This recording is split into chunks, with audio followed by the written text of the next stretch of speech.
como decía, vámonos a la carta del apóstol Pablo a los Colosenses, y es la tercera sesión que vamos a tener de esta preciosa carta. La primera parte vimos una introducción que era una vista panorámica en general de todo lo que contenía.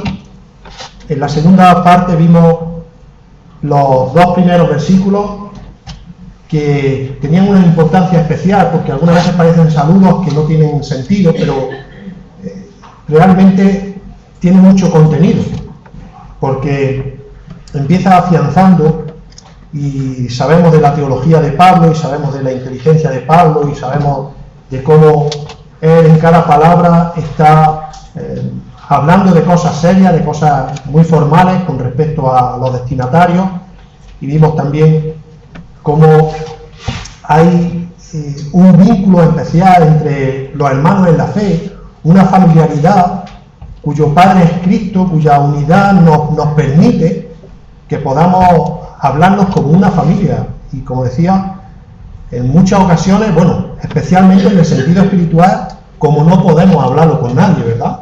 Solamente podemos hablarlo entre nosotros.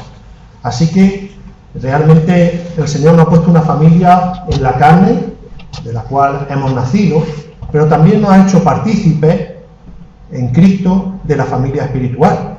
Y eso debemos de darle valor, porque nos permite, como el apóstol Pablo decía en un principio, en esa salutación, ir cerrando un círculo de por qué él ahora va a hablar del amor hacia los colosenses, los va a felicitar en cierto modo, o se goza de las noticias que había recibido, pero eso no quita que en ese mismo amor se pueda acercar luego a ellos y advertirles sobre los peligros que pueden tener.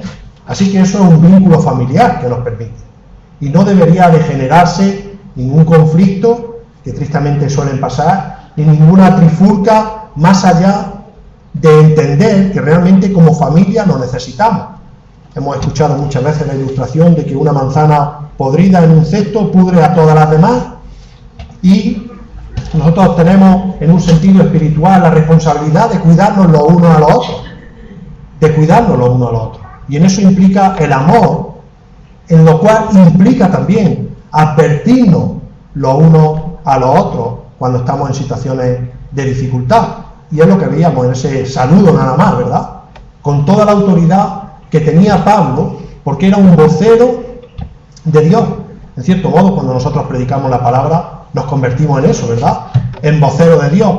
De ahí que tenemos que tener sumo cuidado a no decir otra cosa que lo que Dios quiere que digamos. Por eso no hay invenciones, no hay nada que tengamos que añadirle, porque una de las cosas que esta carta está diciendo es que Cristo es suficiente para todo, que Cristo es lo primero en todo, tanto en la creación como el primero entre los muertos, como dice también, la primicia de todo, y realmente vamos a volver ahí, a Cristo. Así que eso lo veíamos en esa pasada reunión. Y hoy quiero que veamos los versículos que van del 3 al 8. Colosenses capítulo 1, del 3 al 8. Y mirad, mientras preparaba esta parte de la carta, no podía evitar, nos suele pasar, no sé si a vosotros pasa, pero no podía evitar pensar en el encuentro de Pablo con Epafras. Algunas veces en nuestra cabeza nos hacemos esa imagen. Probablemente las imágenes que me estaba haciendo no eran reales, ¿verdad? Porque no conocemos el sitio, no conocemos la cara de Pablo, ni conocemos la cara de su fiel hermano, pero mientras estaba preparando, leyendo, habré leído como unas 12 o 13 veces la carta a los colosenses, porque es recomendable estar empapado de ella, pero quizá no siendo realista en todo, no me imaginaba cómo pudo ser ese encuentro entre Epafras y Pablo. Y me imaginaba cómo podía haber sido esa conversación que ellos tuvieron.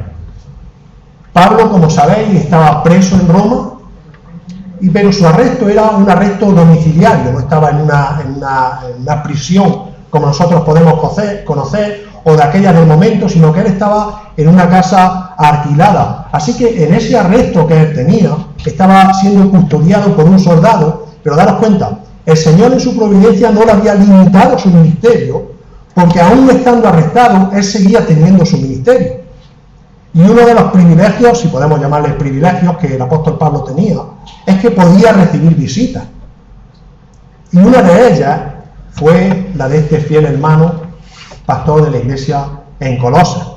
Hechos capítulo 28, versículo 16, nos relata, no la historia completa, pero nos dice que cuando llegamos a Roma, se está refiriendo al viaje que el apóstol Pablo es llevado en barco después de tanto trajín como hubo, y llegan a Roma, dice, el centurión entregó los presos al prefecto, es decir, no era el único preso que iba Pablo, iba junto con otros presos, pero dice al prefecto militar, pero a Pablo se le permitió vivir aparte con un soldado que lo custodiase. Imaginaron el privilegio de ese soldado de poder escuchar a Pablo predicarle el Evangelio, ¿verdad? Así que en esa situación, una de las visitas que Pablo recibió fue la del fiel siervo Epafras. Y podríamos decir, por lo que leemos en la carta, que fue una visita agradable. Fue una visita en la que se deleitaron. Vuelvo a repetir, no sabemos el contexto de la conversación. Si estaban sentados, si estaban hablando, si estaban haciendo, pero las noticias que le llevaban eran buenas y también un poco malas, de peligro. Pero esa parte buena, que es lo que vamos a ver hoy, produce en el apóstol Pablo un gozo que él describe en el versículo 24 del capítulo 1 de esa manera. Ahora me gozo en lo que padezco por vosotros y cumplo en mi carne lo que falta de las aflicciones de Cristo por su cuerpo, que es la iglesia. Así que en esa conversación Pablo se está gozando, está disfrutando de escuchar a Epafras lo que le está contando con respecto a un grupo de hermanos que se encuentran en una pequeña iglesia en Colosas, al cual Pablo no fue fundador de ella, probablemente no los conocía ni físicamente, pero daros cuenta de la familiaridad, se está gozando como si fuera él su fundador, disfrutando de lo que está oyendo con respecto a ese grupo de hermanos. Ahora, parafraseando estos versículos, estos 8 versículos, me imagino nuevamente en mi escena en la cabeza a Epafras y a Pablo sentados diciendo, mira, querido Pablo, vengo a hablarte de la iglesia que hay en Colosas, de ese pequeño grupo que hay ahí. ¿Y sabes qué? Es una iglesia que está creciendo en fe. Es una iglesia que está creciendo en fe. Es una iglesia que está creciendo también en amor de lo uno hacia lo otro, pero también que está creciendo del amor entre los santos. Sabéis lo que dijimos, que eran los santos en la definición en los primeros versículos, ¿verdad? Los santos son todos aquellos que el Señor ha apartado para Él, por medio de Cristo, para la salvación, para dedicarse a Él. Así que no solamente tienen amor entre ellos, sino que tenían amor hacia todos los hermanos, la familia, en la fe. Pablo, allí hay una pequeña iglesia que confía plenamente en la esperanza que está guardada en los cielos. Hay una iglesia que confía en la palabra y saben, porque lo han experimentado, que da fruto. Y además, para gozo tuyo, Pablo, es una iglesia que está atenta a su pastor, que está atenta a la enseñanza y cuyo pastor ama también a esa iglesia. Por eso vengo a visitarte, porque quiero contarte esto para que tú estés presente en lo que ahí está sucediendo. Vuelvo a repetir, he parafraseado los 8 versículos, pero imaginando esa conversación, lo que produce en el apóstol Pablo es alegría, es gozo, es disfrute de lo que está oyendo. Así que, ¿qué hace Pablo? Luego la conversación se alargaría, sería más larga porque le contaría los problemas que hay. Pero Pablo abre la carta con una acción de gracias por lo que está sucediendo con la iglesia en Colosas. Así que, hermanos, una de las cosas que nos enseña esta introducción es que hay gracias a Dios que nunca deben faltar en nuestras oraciones. Hay gracias a Dios. La acción de gracias está constantemente en la oración, ¿verdad? La oración se compone de acción de gracias, de petición, de súplica, de ruego, pero hay algo que no debe faltar nunca en nuestra acción de gracias, y es ver el crecimiento de la iglesia del Señor, como ahora Epafras le estaba comunicando a Pablo y se estaba gozando. Es más, esa acción de gracias debería producir gozo en cada uno de nosotros. Así que ahora sí que literalmente en el versículo, ya sin haberlo yo parafraseado, sacado no de su contexto, sino haciéndolo más coloquial, dice Pablo, siempre orando por vosotros, versículos del 3 al 8, damos gracias a Dios, Padre de nuestro Señor Jesucristo, habiendo oído de vuestra fe en Cristo Jesús y del amor que tenéis a todos los santos, a causa de la esperanza que os está guardada en los cielos, de la cual ya habéis oído por la palabra verdadera del Evangelio, que ha llegado hasta vosotros, así como a todo el mundo, y lleva fruto, y crece también en vosotros, desde el día que visteis y conocisteis la gracia de Dios en verdad. Versículo 7. Como lo habéis aprendido de Epafras, nuestro consiervo amado, que es un fiel ministro de Cristo, para vosotros, quien también nos ha declarado vuestro amor en el Espíritu. Así que, qué hermosas noticias. Y Pablo hable con una acción de gracia realmente hacia ellos. Vínculo del amor que le tiene sencillamente por lo que está oyendo. ¿Por qué? Porque lo que está oyendo es el fruto de la obra del Señor en un grupo de hermanos, en una pequeña iglesia. Así que, hermanos, lo que quiero que veamos en primer lugar es que la acción de Dios en los creyentes, la acción de Dios en los creyentes es un motivo para dar gracias a Él.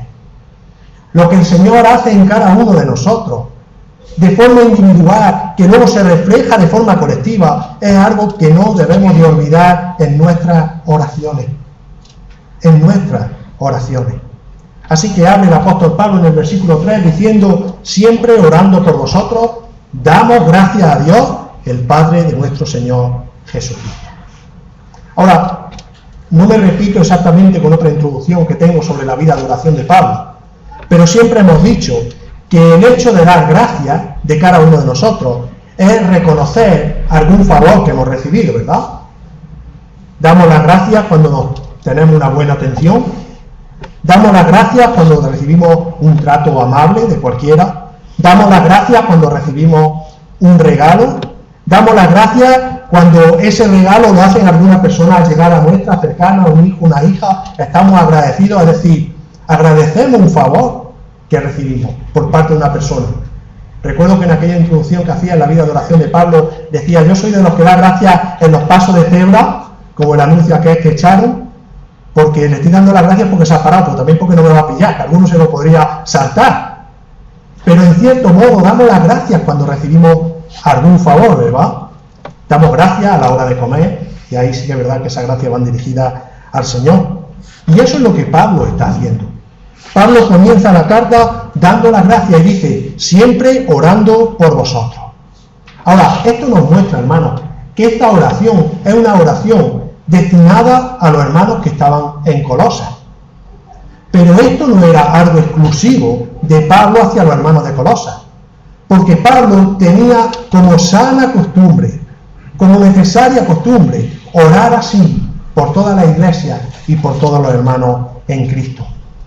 Y daros cuenta, si nosotros vamos a algunas introducciones también de algunas cartas, vemos esa misma acción de gracias por parte de Pablo.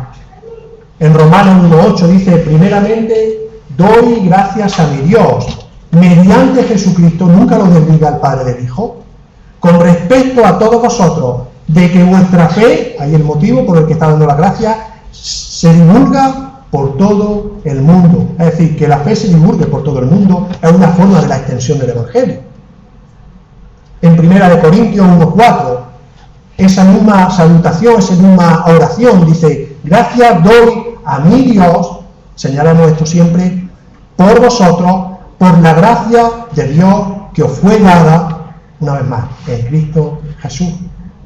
Filipenses 1:3, doy gracias a mi Dios siempre que me acuerdo de vosotros, siempre en todas mis oraciones. Primera de Tesalonicenses 1:2, damos siempre gracias a Dios por todos vosotros, haciendo memoria de vosotros en nuestras oraciones. Ahora, ¿qué hay aquí de especial? ¿Qué hay en todas estas salutaciones o en toda esta acción de gracias por parte de Pablo? que el receptor no son ninguna de las iglesias, ¿verdad? No son los colosenses, no son los corintios, sino que el receptor de las gracias, ¿quién es? Dios el Padre. Doy gracias a Dios. Continuamente da gracias a Dios. ¿Por qué? Porque lo que Dios a continuación, o por lo que está dando gracias, no es una acción que yo he hecho de ti para que me devuelva el favor, sino es una acción de Dios que ha hecho que la iglesia esté respondiendo en base a su obra. Por eso está agradeciendo a Dios. Doy gracias a mi hermana Teresa por su fe. No, doy gracias a Dios por la fe que está dando a mi hermana Teresa. Porque es una acción que Dios está haciendo. Y Pablo, en su teología, en su sabiduría, en su conocimiento, agradece al dador de ciertas cosas que no las puede dar el ser humano. Yo no puedo dar fe, no podemos dar gracia. Eso procede de Dios. Así, hermanos, daros cuenta, cuando vemos y estas salutaciones a los que Pablo está hablando, está dirigiéndose al único que puede dar ciertas cosas. ¿Y a quién se las da? Se las da a su Hijo.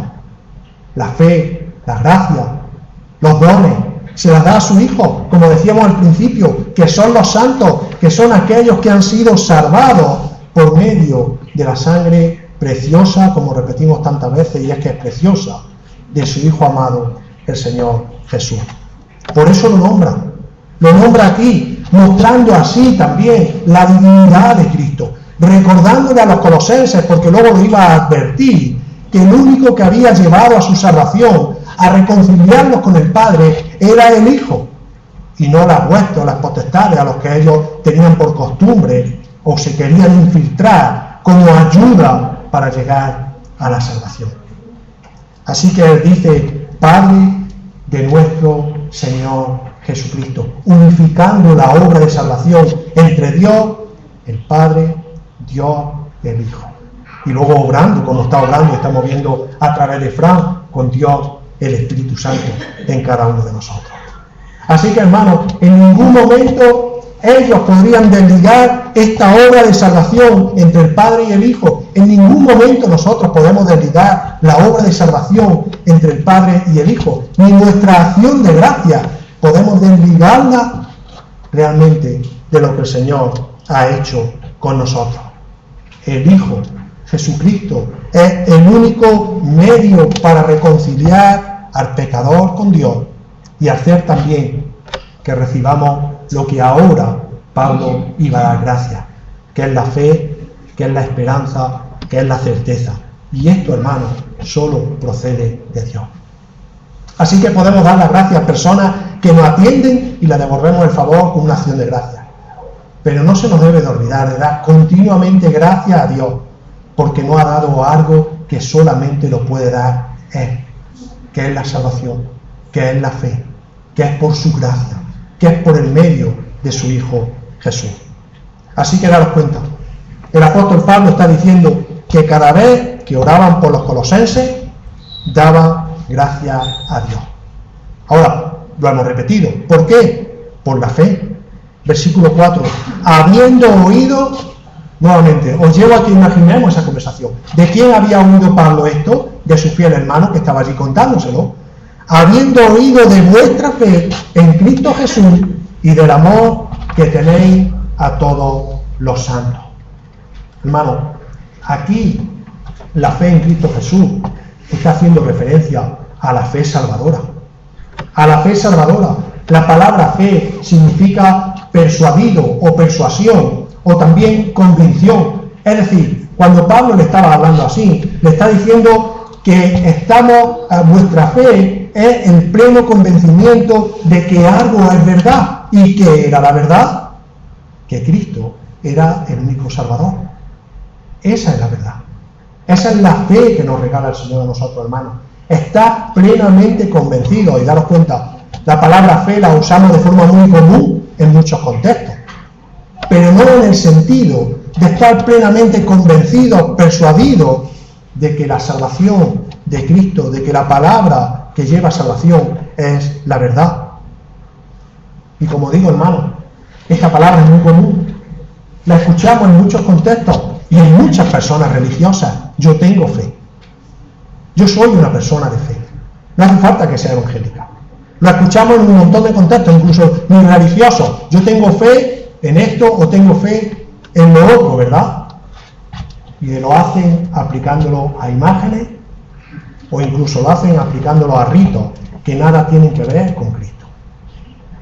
Pablo le estaba hablando intencionadamente, porque luego cuando los va a advertir, tiene relación con todo aquello que querían incluir, como que Cristo necesitaba algo más, en el caso de las leyes o en el caso de, como decían, que los ángeles tenían poder o eran mediadores también para alcanzar la salvación.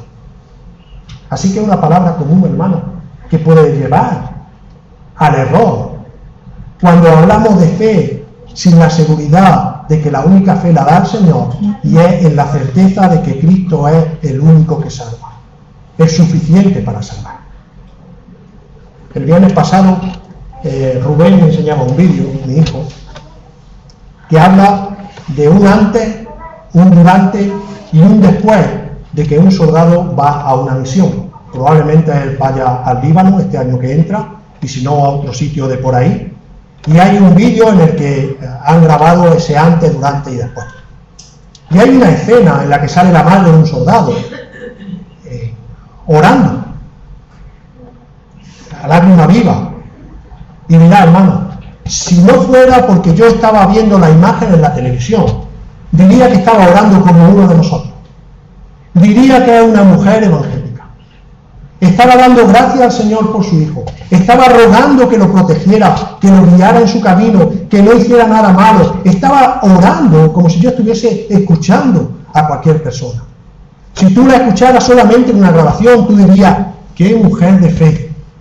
Ahora, ¿dónde estaba esa fe a lo que decimos que algunas veces nos engaña? En que delante de ella, porque estaba en una iglesia, tenía las imágenes de una virgen, lo cual consideran que es mediadora, que es corredentora. Pero por lo demás era todo igual. Ahora, hermano, la fe verdadera que se manifiesta en los creyentes no recae sobre algo vacío. No es algo que no tiene sostenimiento, sino que es la verdadera salvación que Cristo nos está dando. Es confiar plenamente que Él es el Salvador, que es el único mediador que nos lleva con Dios Padre. Y eso es lo que va arraigado en cada uno de nosotros y se va mostrando ante cualquier adversidad como luego ellos la iban a tener. Así que no oramos con una persona que está dirigiéndose a una imagen o a quien piensa que por otro, no tiene por qué ser religioso, por otro tipo de fe. No, es la certeza verdadera, es la convicción verdadera de lo que Cristo ha hecho en cada uno de nosotros. Y daros cuenta, hermano, en Colosas eso resaltaba. Y se lo estaba contando Epafras a su hermano Pablo. Esta mujer estaba rogando, estaba hablando de forma muy emotiva, pero lo estaba haciendo frente a imágenes de madera o quizás de otro material. Hermano, la fe salvadora por la que nosotros oramos, por la que nosotros debemos de orar dando gracias a Dios porque nos la da, es porque estamos convencidos por completo en la suficiencia de Cristo para la salvación. Que no se necesita nada más, que no se necesitan imágenes, que no se necesitan historias, que no se necesitan fábulas, que no se necesitan cuentos, que no se necesita astrología, que no se necesita horóscopos, que solamente es suficiente con Cristo. Por eso, ¿de dónde puede venir nuestra fe? ¿O quién puede darnos nuestra fe? ¿Cualquier persona? ¿Cualquier filósofo? ¿Cualquier historia?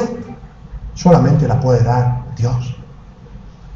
Nos damos cuenta como Pablo está dando gracias a Dios por lo que están recibiendo los hermanos. De la misma manera, hermanos, que la recibimos cada uno de nosotros. La fe es un regalo de Dios. La fe es un regalo de Dios. Efesios capítulo 2, versículo 8, tan conocido por nosotros, nos está hablando de la salvación por gracia, de sobra lo conocemos, y dice, porque por gracia sois salvos, por medio de la fe, y esto no de vosotros, pues esto es don de Dios, regalo de Dios. La pregunta es, hermano, ¿necesitamos la fe para alcanzar la salvación? Sí, claro que sí.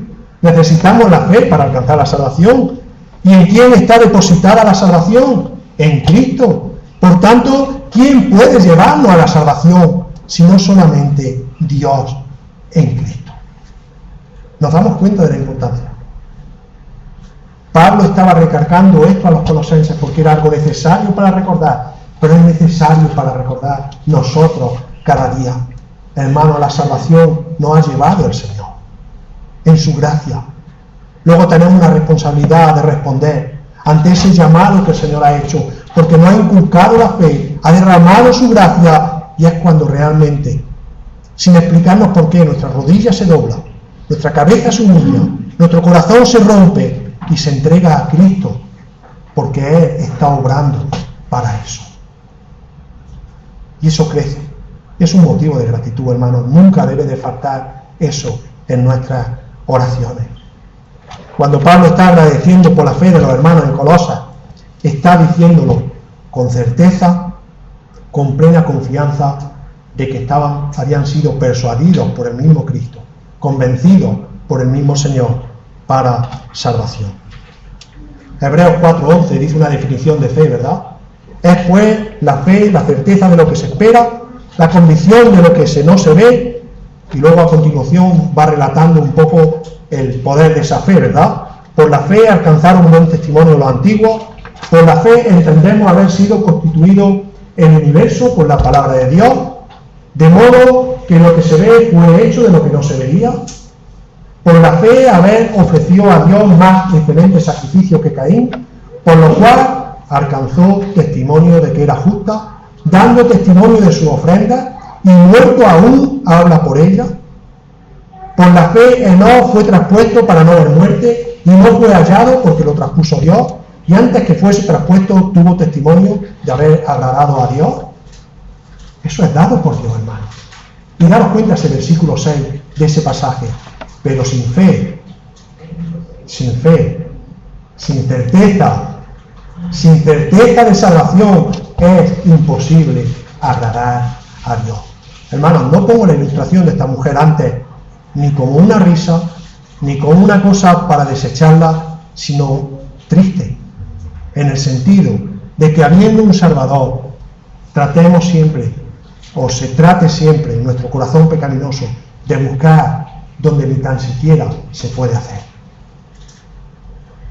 De ahí que tenemos, y como va diciendo más adelante, estamos llamados a predicar el Evangelio. Estamos llamados a exaltar a Cristo, a poner a Cristo en primer lugar, a que esa fe se vea en nosotros de tal manera que sea un testimonio vivo y eficaz para las personas que nos rodean, aunque estén orando o rezando delante de imágenes. ¿Qué hace esa fe en nosotros? ¿Qué es lo que está haciendo esa fe en nosotros? Hace varias cosas, hermano. La fe nos fortalece, como a continuación estaba diciendo Pablo. Nos fortalece para cualquier situación que quiera crearnos dudas sobre la salvación. Esa fe lo que hace es que nos apunta para darnos cuenta de cualquier falsa doctrina en la que ponen a Cristo y algo más. Esa es la fe. Tener la certeza invalida todo, porque todo está invalidado y solamente nos centra en el único autor de la salvación, que es Cristo. Y en eso es donde luego que decimos, estemos atentos a la palabra y apliquemos la palabra, pero para eso ¿qué hay que hacer? Conocerla de forma inmediata. Pero también produce amor. Esa fe produce amor. A continuación dice Pablo, y del amor que tenéis a todos los santos. Hermano, ¿tendríamos amor sin fe? ¿Tendríamos amor sin fe? Tendríamos amor. Yo pienso que todas las personas son capaces de amar y todas las personas son capaces de odiar. Hasta la persona más mala del mundo seguro que ama a alguien, a su esposa o a su hijo. Ahora, no se trata de ese amor. sin fe no se puede tener un amor espiritual. Porque lo mismo que la fe procede de Dios, el amor procede de Dios. Lo estamos viendo con Tony. Así que, hermanos, dice Pablo, del amor que tenéis a todos los santos, procede también de la misma fuente que es Dios. Dios es el que nos da el amor. De ahí que el amor es un fruto del Espíritu. Gálatas 5:22, ¿qué dice?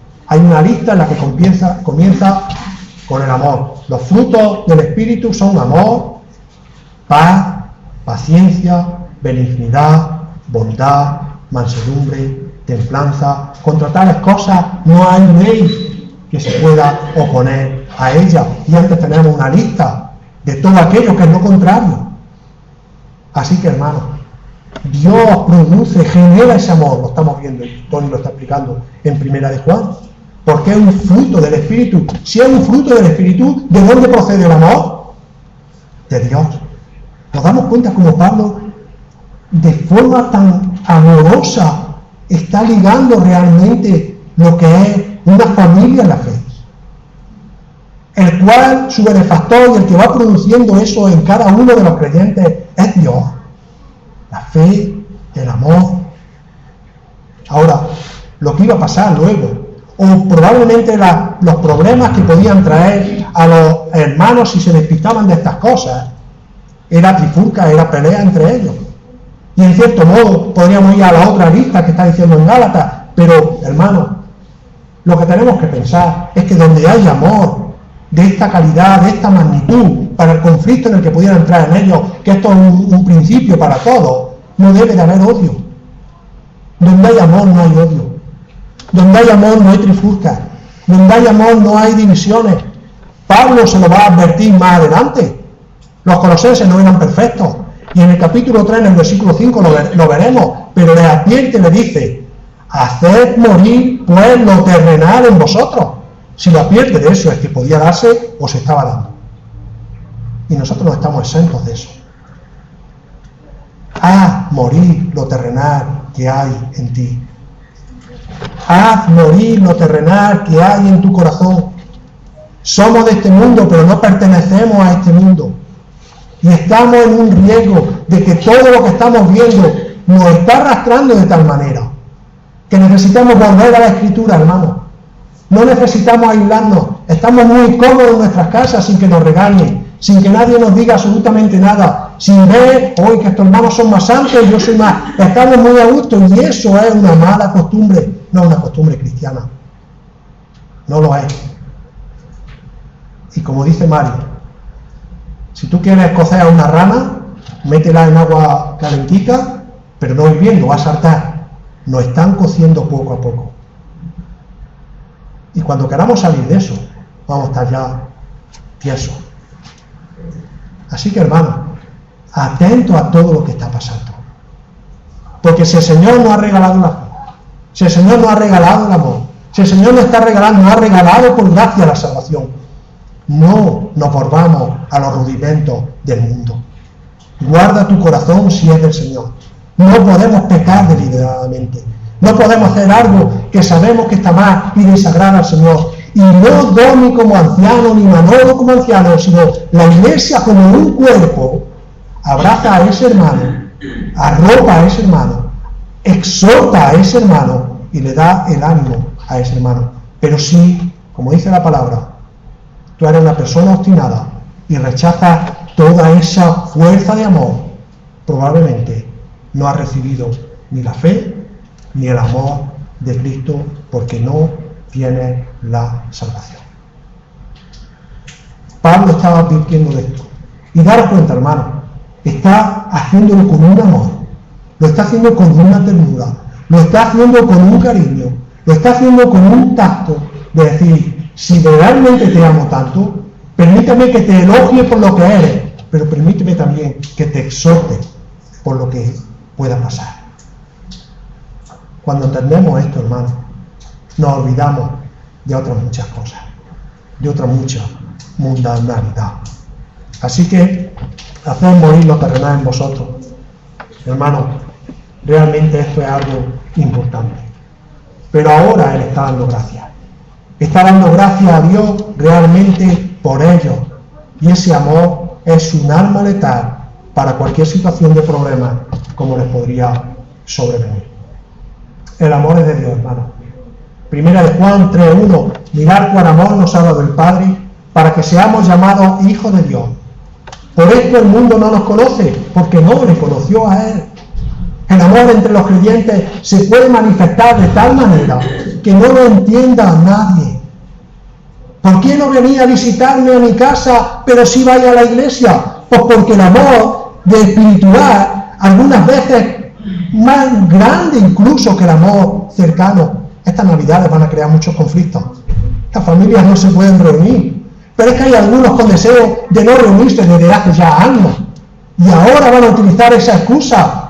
No podemos. No. En tu cabeza ya había desde hace años que no queremos. Y el amor espiritual es mucho. Esto puede pasar en el mundo. Esto puede pasar entre la gente. No puede pasar por un vínculo de amor que está ligando a la iglesia. Y este puede ser el impedimento por el que no oremos por esto. Bueno, yo no oro por la fe, no oro por el amor. Es que quizás no lo haya. En la medida que debe de haberlo, permitidme.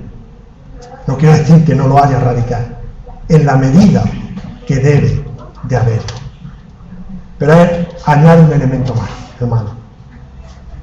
Añade un elemento que completa, lo llaman los teólogos, una triada, que hablan de la fe, del amor y de la esperanza. Versículo 5. A causa de la esperanza que os está guardada en los cielos, de la cual ya habéis oído por la palabra verdadera del Evangelio. La palabra esperanza tiene una connotación de confianza.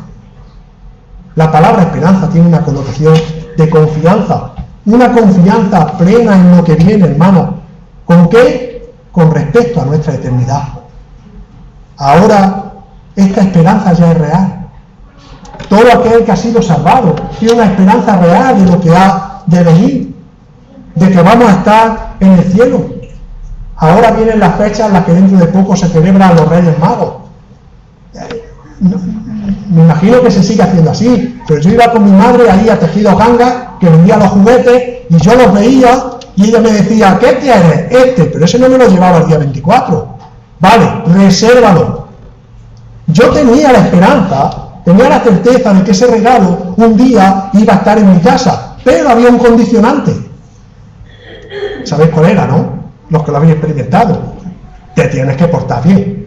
Si no, eso se queda ahí en Tejidos Ganga. Así que yo, durante todo ese tiempo, una semana o dos, trataba de portarme bien para recibir ese regalo. Pero mirad, hermano, con el tema de la salvación, no hay condicionante humano, hay un condicionante espiritual. Y es que Dios te reserve para salvarte. Así que, hermano, nosotros no podemos sobornar al Señor. Nuestra esperanza está guardada en los cielos por los méritos de Cristo, no por lo que yo hago, o por lo que yo pueda ser capaz de hacer, sino por los méritos absolutos de Cristo. Está ya reservada, pero yo ya realmente sé que un día voy a estar con el Señor. Dice Primera de Pedro 1:4, que está reservada con una herencia incorruptible, incontaminada, inmarcesible, reservada en los cielos para vosotros, que sois guardados por el poder de Dios mediante la fe para alcanzar la salvación que está preparada para ser manifestada en el tiempo postrero. Así que, hermanos, los colosenses tenían esa esperanza porque habían escuchado y habían abrazado la verdad del Evangelio. Y como continúa diciendo Pablo, ¿cuál es el alcance de la predicación del Evangelio? El alcance es ilimitado. Eso es lo que nos están diciendo los versículos a continuación.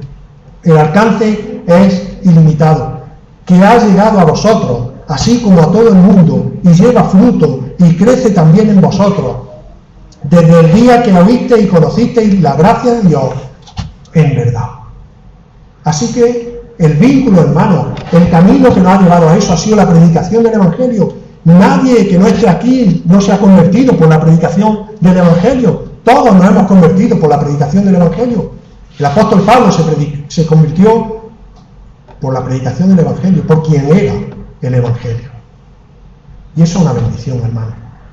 Fran lo está ilustrando con la esperanza, ahora que estamos hablando de la oración, la esperanza que el mundo tiene depositada en la vacuna para que todo vuelva a la normalidad, y muy bien ilustrado porque nos lleva a tener confianza en la oración del Señor, en la oración e intercesión del Espíritu, ¿verdad? Pero daros cuenta, como bien nos ha dicho Fran, a diferencia de esa esperanza que está depositada en esto, nuestra esperanza es mucho mayor, porque yo estoy seguro que la vacuna no va a llegar a todos lados. Tristemente, habrá países en los que la vacuna no va a llegar, porque no tengan poder económico o porque sencillamente son una parte de la humanidad que no le interesa a la gente. Ahora, a diferencia de la extensión del Evangelio, hermano, la esperanza tiene que estar depositada ahí y extenderla ahí, porque el Evangelio es ilimitado, que ha llegado hasta vosotros, así como a todo el mundo, está diciendo el apóstol Pablo. Y, resultado, lleva fruto y crece también en vosotros, desde el día que oísteis y conocisteis la gracia de Dios en verdad.